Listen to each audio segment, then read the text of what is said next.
सर्वांना श्री स्वामी समर्थ. हॅलो नमस्कार, मी गायत्री पाटील सर्वांचे अगदी मनापासून स्वागत करते आपल्या यूट्यूब चॅनलवर. सर्वप्रथम उद्या आता वटपौर्णिमा आहे आणि सगळ्यांनाच पडलेला प्रश्न का कोणत्या वेळेस पूजा करायची, उद्या वटपौर्णिमेला महिलांनी केस धुवावेत का नाही. तर बघा, आपल्या सगळ्यांना माहितीच आहे का वटपौर्णिमा आलेली आहे. ज्येष्ठ पौर्णिमा तिथी सुद्धा असणार आहे आणि या दिवशी वटसावित्री व्रत देखील आपल्याला करायचं आहे. प्रत्येक सुवासिनी या दिवशी उपवास, व्रत, पूजा करून विधी करून आपल्या पतीच्या दीर्घायुष्य व उदंड आयुष्यासाठी आपण अखंड सौभाग्य प्राप्त व्हावं यासाठी आपण मनोभावी श्रद्धेने दिवसभर हे व्रत करणार असणार आहे. पूजा विधी आपण करणार आहे. प्रत्येकाला माहितीच आहे का वटपौर्णिमा तिथी खूप जास्त प्रभावी तिथी आहे आणि खूप जास्त महत्त्वाची आहे. कारण प्रत्येक सौभाग्यासाठी, अखंड सौभाग्यासाठी हे आपण व्रत आणि पूजा करत असतो. प्रत्येक सुवासिनीनेच आता या दिवशी आपल्याला चुकूनही असा 1-1.5 तास आहे का या 1.5 तासामध्ये आपल्याला अजिबात पूजा वगैरे करायची नाही. त्या 1.5 तासाच्या राहू काळामध्ये आपल्याला चुकूनही पूजा करायची नाही आहे. तो 1.5 तास आपल्याला टाळायचा आहे. प्रत्येक महिन्यात टाळायचा आहे. ज्याला शक्य आहे नक्कीच त्याने टाळायचं. त्याचबरोबर अजून एक महत्त्वाची गोष्ट आहे का बऱ्याच लोकांना असं वाटतं का वटपौर्णिमेच्या दिवशी सोमवार आला आहे तर या दिवशी आपण केस धुवावे का धुवू नये, तर डोक्यावरून आंघोळ करू नये किंवा केस धुवायला हवे किंवा नाही. तर बघा, असं म्हटलं जातं का खरं आहे का सोमवारी आपण केस धुत नाहीत, पण वटपौर्णिमेच्या दिवशी याबद्दल देखील आम्हाला केस धुवायला पाहिजे का नाही असा प्रत्येकाला हा जो काही प्रश्न आहे तो पडत असतो. तर बघा, प्रत्येकाच्या डोक्यामध्ये विविध शंका निर्माण होणार आहेच म्हटल्यानंतर नक्कीच ह्या शंकांचं सुद्धा निरसन करून खूप जास्त महत्त्वाचं आहे. सर्वात आधी वटसावित्री व्रत सर्व ठिकाणी हे साजरं केलं जाणार आहे. आता प्रत्येक सुवासिनींसाठी हे व्रत खूप जास्त महत्त्वाचं असणार आहे. कारण अखंड सौभाग्याचा आशीर्वाद प्राप्त करून देण्यासाठी हे व्रत आपण करत असतो. सोबतच आपल्या पतीला दीर्घायुष्य लाभण्यासाठी आपण या व्रताच्या पूजा विधी करत असतो. आपल्या प्रत्येकाच्या पतीला दीर्घायुष्य मिळावं, कुटुंबामध्ये यश मिळावं, सुख समृद्धी वाढावी यासाठी खूप सारे व्रत, पूजा, मांडणे आपण करत असतो. प्रत्येक सुवासिनी या दिवशी काळजी घेत असतात का कोणतीही गोष्ट राहू नये आणि आपण ह्यासाठी सगळ्या गोष्टी अगदी छान साहित्य वगैरे व्यवस्थित आणत असतो आणि आपल्याकडून कोणतीही चूक घडू नये असं आपल्याला नेहमीच वाटत असतं. त्याच्यामुळेच प्रत्येक सुवासिनी स्त्री खूप काळजी घेत असते. या दिवशी सर्व काही तयारी आपण आज म्हणजे 1-2 दिवसाआधीच तयारीला लागत असतो आणि छान अशा सगळ्या तयारी करत असतो. बघा, मुलांना स्कूलला पाठवायचं असेल, मिस्टरांचं ऑफिसचा टिफिन असेल किंवा या सगळं घरातील कामे वगैरे आवरून आपण ह्या धावपळीमध्ये वटपौर्णिमेची तयारी स्वतःसाठी साज शृंगार करत असतो, वडाची पूजा करायला जात असतो. या पण गोष्टी करतच असतो. त्यामुळेच या सर्व गोष्टींमध्ये गडबड होऊ नये म्हणून आपल्याला सगळ्यात जास्त महत्त्वाचं म्हणजे आपल्याला तो 1.5 तास राहू काळामध्ये जाऊन पूजा करायची नाही. आता सगळ्यात महत्त्वाचं म्हणजे आता वटपौर्णिमा तिथी केव्हा चालू होते आणि आपल्याला केव्हा पूजा करायची आहे. जे काही नवीन आहेत आपले म्हणजे नवीन ब्लॉग बघत असतात किंवा ज्यांना माहिती नाही आहे त्यांच्यासाठी सुद्धा ही गोष्ट सांगणे खूप जास्त महत्त्वाची आहे. का 29 जूनला सोमवारी सकाळी 3 वाजेला वटपौर्णिमा तिथी चालू होणार आहे. तर 30 जूनला सकाळीच पहाटे म्हणजे 5 वाजेला संपणार आहे. त्यामुळेच 29 जूनला सोमवारीच आपल्याला दिवसभर आपली ज्येष्ठ पौर्णिमा तिथी आहे ती साजरी करायची आहे. त्याच्यामुळेच आपल्याला पौर्णिमा तिथी सुरू झाल्यापासून ते संपेपर्यंत आपण वडाची पूजा केव्हाही करू शकतो. त्यातल्या त्यात खूप जणांचा शुभ मुहूर्त पाहिजे असेल किंवा त्या शुभ मुहूर्तामध्येच मला वडाच्या झाडाची पूजा करायची आहे किंवा कुठलंही कार्य चालू करायचं आहे, तर हा शुभ मुहूर्त खूप जास्त महत्त्वाचा आहे. त्याचबरोबर बघा, असं पाहिलं तर सकाळी 6:30 पासून ते 10 ते 12 पर्यंत आपला जो काही शुभ मुहूर्त आहे त्या शुभ मुहूर्तात तुम्ही पूजा करू शकतात. पण सगळ्यात महत्त्वाचं तर हा काळ आपल्याला राहू काळ आहे आणि हा राहू काळ आपल्याला टाळायचा आहे असं म्हटलं गेलेलं आहे. का राहू काळामध्ये कुठलेही शुभ कार्य आपण करत नाही. जे की महत्त्वाची कामं असतात ती आपण टाळत असतो राहू काळामध्ये. त्याच्यामध्येच आपल्याला राहू काळ जो आहे तो 29 जूनला सकाळी म्हणजे सकाळी 7:30 वाजल्यापासून ते सकाळी 9 वाजेपर्यंत असणार आहे. प्रत्येक जण म्हणजे वेगवेगळ्या पद्धतीचे व्हिडिओ असतील, ब्लॉग असतील ते बनत आहे आणि प्रत्येकाला ह्या गोष्टी माहिती आहे. पण तुम्हाला जो काही टायमिंग मी सांगते आहे तो आपण आपल्या केंद्रामध्ये जो काही सांगितला जातो स्वामी समर्थ महाराजांच्या केंद्रामध्ये, तोच आपण तुम्हाला सांगणार आहे. का त्याच्यामध्ये आपल्या परमपूज्य गुरु माऊलींनी सांगितलेला राहू काळ आहे तो, त्यामध्ये सोमवारी ठीक सकाळी 9 वाजेपर्यंत राहू काढणं असणार आहे. म्हणजे अर्थातच 9च्या नंतर तुम्हाला पूजेला जायचं आहे. एवढंच फक्त आता लक्षात ठेवायचं आहे, जेणेकरून कितीही तुम्ही माहिती ऐकली तरी इकडे तिकडे तुमचं मन अजिबात भटकणार नाही. महिला काय करतात का लवकर कामावरण्याच्या घाईमध्ये किंवा जर जॉबला जात असतील तर ते लवकर पूजा करून घेतात. पण 7:30 ते 9 एवढा जो काही 1.5 तासाचा काळ आहे हा तुम्हाला या वेळेमध्ये तुम्हाला चुकूनही वडाच्या झाडाची पूजा करायची नाही. कारण हा राहू काळ आहे. जर जेणेकरून आपण ह्या काळामध्ये कोणतेही शुभ कार्य करत नाही तर 7:30 ते 9 हा काळ तुम्हाला पाळायचा आहे. तुमची परंपरा जर असेल घरामध्ये, आता काही लोक असतात का आम्हाला काहीच पाडायचं नाहीये तर निश्चितच तुम्ही करू शकतात पूजा. पण 7:30 ते 9 हा काळ मात्र केंद्रामध्ये सुद्धा पाळायचा सांगितलेला आहे. कारण हा राहू काळ आहे. आपल्याला शुभ कार्य पूजा विधी असेल तर ते आपण करत नाही. बाकी तुम्ही सेवा वगैरे या दिवशी निश्चितच करू शकतात. पूजा विधी तुम्ही करू शकतात. मोठमोठे कार्य आहेत ते करायचं नसतं या राहू काळामध्ये. आणि वटपौर्णिमेची पूजा सुद्धा एक शुभ कार्य मानलं गेलेलं आहे.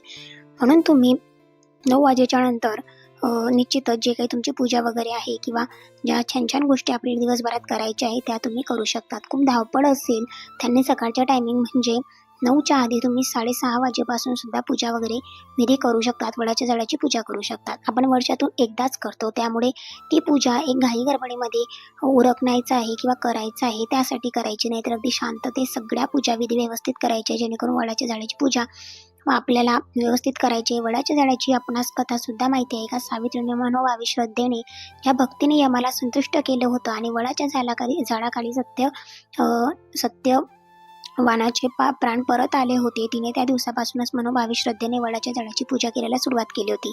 कारण वडाच्या झाडामध्ये ब्रह्मा विष्णू महेश या तीनही देवतांचा वास असतो म्हटल्यानंतर ही जी परंपरा चालत आलेली आहे तीच परंपरा आपण आता फॉलो करत असतो.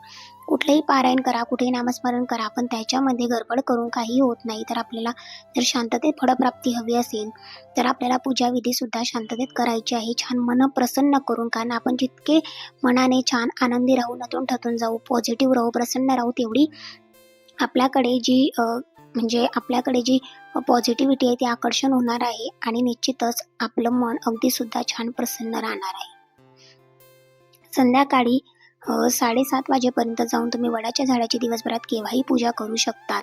संध्याकाळी म्हणजे रात्री 6च्या नंतर आपण वृक्षाला हात लावत नाही, कुठल्याही झाडाला हात लावत नाही असं म्हटलं गेलेलं आहे अंधारामध्ये, म्हणून सांगते. म्हणून 6:30 वाजेपर्यंत तुम्हाला वडाच्या झाडाची पूजा करायची आहे. कारण आता उन्हाळ्याचे दिवस आहे म्हटल्यानंतर उजेड सुद्धा असतो, म्हणून गडबड अजिबात करायची नाही. मनोभावे घरातील सगळ्यांनी छान असा नैवेद्य तयार करून श्रद्धेने मनोभावनेने जी काही पूजा आहे तीच आपल्याला करायची आहे.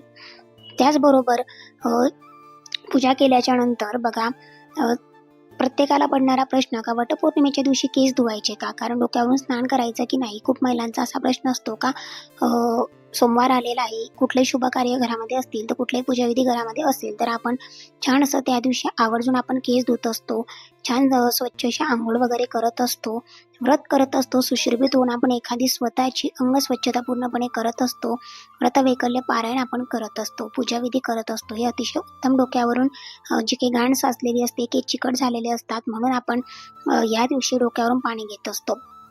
त्याचबरोबर सोमवार आलेला आहे तर वटपौर्णिमेला केस धुवायचे नसतात असं बऱ्याच ठिकाणी सांगलं गेलेलं आहे किंवा म्हटलं गेलेलं आहे.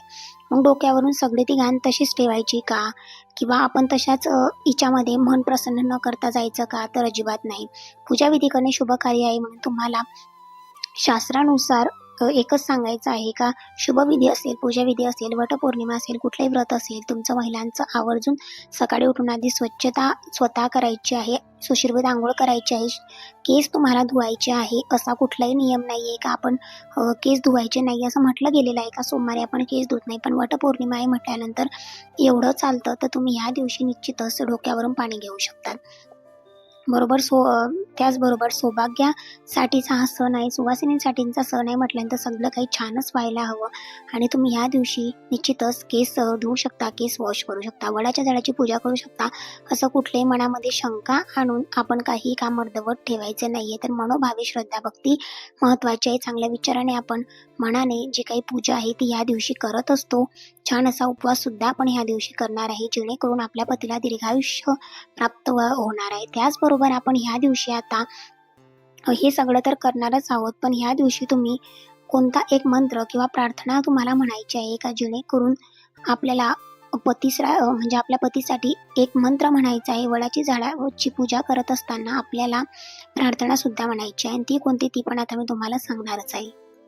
त्याचबरोबर आता आपण जो काही उद्या वटपौर्णिमेची पूजा करायला जाणार आहे, तेव्हा एक असा प्रभावी मंत्र आहे का, ते मंत्र आपल्याला खूप जास्त महत्त्वाचा आहे. सावित्रीची प्रार्थना देखील आहे, ती सुद्धा आपल्याला त्या दिवशी बोलायची आहे. जो मंत्र आपण बोलत नाही तोपर्यंत आपली पूजाविधी पूर्ण होत नाही, असं सुद्धा आपल्याला सांगितलेलं आहे. म्हणून ती प्रार्थना कोणती बोलायची आहे, आपल्याला कोणतं पूजाव्रत करायचं आहे किंवा कोणता मंत्र म्हणायचा आहे, हे सुद्धा करणार आहे. दिवसभरामध्ये आपण ज्याच्यासाठी उपवास करतोय, त्याच्यासाठी व्रत करतोय, ती पूजा श्राद्ध शृंगार करायचा आहे आपल्याला. कारण सगळेच ते काही करणार आहेत, म्हणजे सगळ्या सुवासिनी छान नटणार थटणार आहे, सांगणार आहे का, जेणेकरून आपल्या पतीला दीर्घायुष्य लाभायलाच हवे. सोबतच इडापिडा नजरबाधा सगळ्यांपासून त्यांचं संरक्षण व्हावं. आणि ह्या गोष्टीसाठीच आपण जे काही आहे हे सगळा आटापिटा जीवाचा करणार आहोत. जेव्हा तुम्ही वडाच्या झाडाची पूजा करायला जाणार आहे, गणपती बाप्पांची स्थापना झाली, वडाच्या झाडाची ओटी भरून झाली, 7 प्रदक्षिणा तुम्हाला मारायच्या आहे. 7 प्रदक्षिणा मारून झाल्याच्या नंतर आपण वडाच्या झाडाला मनोभावे प्रार्थना करायची आहे. प्रार्थना करून झाल्याच्या नंतर आपल्याला म्हणजे सगळी काही पूजा करून झाल्याच्या नंतर आपल्याला जी काही आहे एक प्रार्थना बोलायची आहे, ती तुम्हाला सांगते आहे का, ही प्रार्थना तुम्ही बोलायची आहे, जेणेकरून तुमचं जे व्रत आहे ते छान असं पूर्ण होणार आहे. सावित्री ब्रह्म सावित्री सर्वदा प्रिय भाषिणी तेन सत्यरमा पाहि दुःखं संसार सागरात अवियोगे यथा देव सावित्र्य सहितये अभियोग तथा क भयात जन्मनी जन्मन असे म्हणून तुम्हाला वटसावित्रीची प्रार्थना करायची आहे. तुम्हाला वटसावित्रीची प्रार्थना करायची आहे का, उद्या आपल्याला हात जोडून म्हणायचे आहे. तुम्ही एखाद्या मोबाईलवर सुद्धा लावून किंवा जे सांगितले आहे हा मंत्र सुद्धा एका कागदावर लिहून नेऊ शकता, किंवा स्क्रीनशॉट काढून सुद्धा तुम्ही मोबाईल सोबत घेऊ शकता. त्याचबरोबर तुम्हाला यानंतर एक मंत्र देखील सुद्धा तिथे बसून बोलायचा आहे. तो मंत्र कुठला आहे तर बघा, मंत्र जो आहे, वटमले स्थितो ब्रह्मा वटमध्ये जनार्दन वटमले, ब्रह्मा वटमध्ये जनार्दन वटाग्रेत शिवदेत सावित्री वट संगीता, हा मंत्र तुम्हाला हात जोडून म्हणायचा आहे. हे 2 गोष्टी तुम्हाला उद्या तिथे गेल्याच्या नंतर आपल्याला पूजा करताना किंवा पूजा झाल्यावर नक्कीच म्हणायची आहे. त्याच्याशिवाय तुम्ही वटपौर्णिमेची पूजा असेल ती पूर्णत्वाला जात नाही, असं म्हटलं गेलेलं आहे. त्याचबरोबर आपल्या मार्गात हे 2 मंत्र आणि सावित्रीची सांगितलेली प्रार्थना मनोभावे श्रद्धेने करावी. त्यानंतर आता आहे, तुम्ही तुमच्या घरामध्ये तुम्ही जर एखादं रूप वगैरे आणून सुद्धा घरामध्ये छान अशी पूजा वगैरे सुद्धा करू शकतात. हा मंत्र सुद्धा तुम्ही म्हणू शकतात. कारण सगळं झालं की नंतर तुम्ही सावित्रीची प्रार्थना मंत्र बोलायचा आहे. त्याचबरोबर कसं होतं ना का, बऱ्याच ठिकाणी झाड जवळ नसते म्हटल्यानंतर तुम्ही एखाद्या कागदावर सुद्धा छोटंसं चित्र वगैरे काढून, जे बाहेरच्या देशात राहत असतील त्यांच्यासाठी, आपल्या देशामध्ये प्रत्येक ठिकाणी तुम्हाला झाड अवेलेबल, सिटीमध्ये असू दे किंवा खेडेगावामध्ये असू दे, होईलच.